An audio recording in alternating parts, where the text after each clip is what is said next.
We all know the stories of Jamestown and Plymouth Rock, right? But what if I told you that before any of them, another capital was founded in what's now the United States? In 1598, a Spanish expedition marched deep into New Mexico.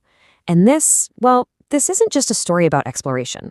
It's a story of conquest, and its echoes are, believe it or not, still being felt today. And that really gets to the heart of what we're digging into here. Because when one history gets written, another one can get pushed aside. The founding of this new capital, you see, was also an act of conquest, and its legacy is something people are still debating very passionately to this day. So let's start with the expedition itself.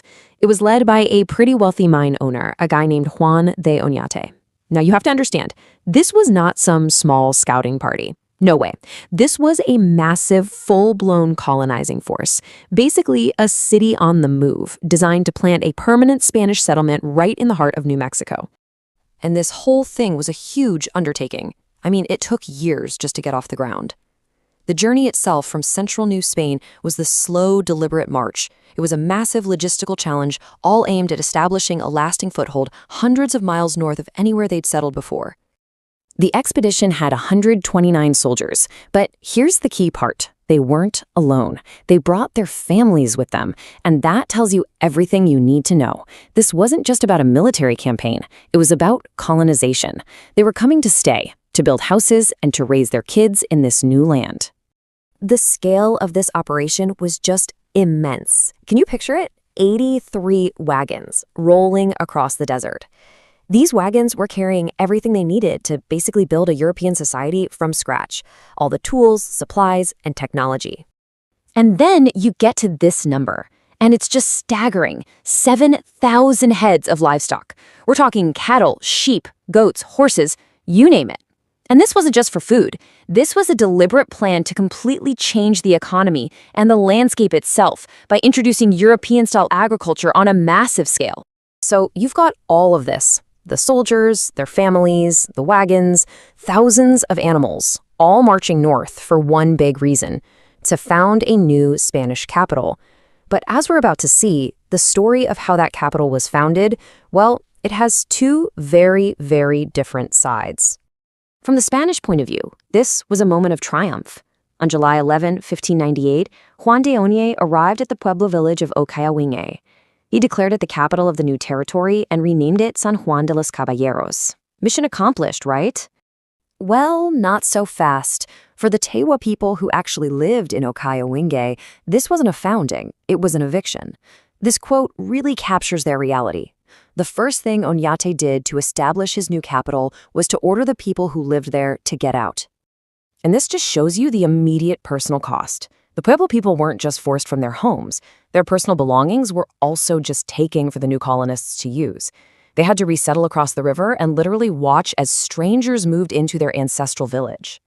So you see, setting up a capital was really just step one. The next, and maybe even more important step, was to create a system of control, a whole framework to assert Spanish authority over the entire region and all the different Pueblo communities living there.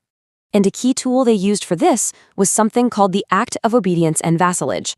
Basically, native leaders were brought together and forced, through interpreters, to pledge their loyalty to a king they'd never met and a god they didn't know. In doing so, they were effectively signing away their own sovereignty.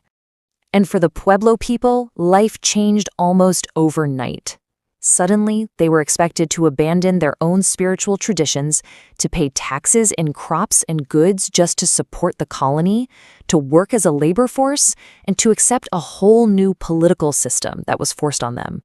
And these demands weren't just ideas on paper, they were very real. For instance, when the Spanish decided to move their capital across the river to a new place they called San Gabriel, they rounded up 1,500 Pueblo people to do the hard labor of digging irrigation canals and building a brand new church. Now, as you can imagine, this system of tribute and forced labor created a ton of tension. It was basically a powder keg waiting for a spark.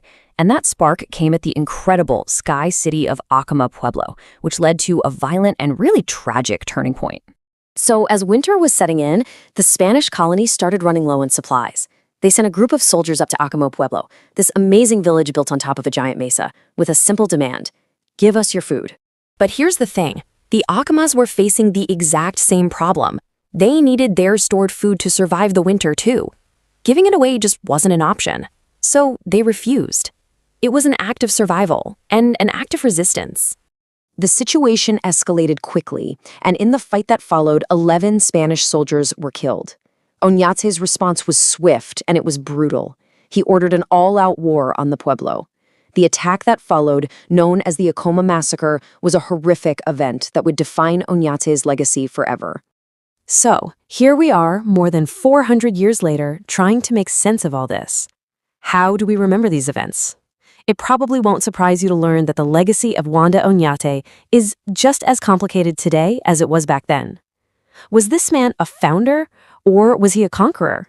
The two perspectives are just worlds apart. For many Hispanic descendants in the region, 1598 marks the brave founding of their society, an event they celebrate every year with fiestas. But for the Pueblo people, it marks the beginning of a long, dark period of oppression, violence, and attacks on their culture.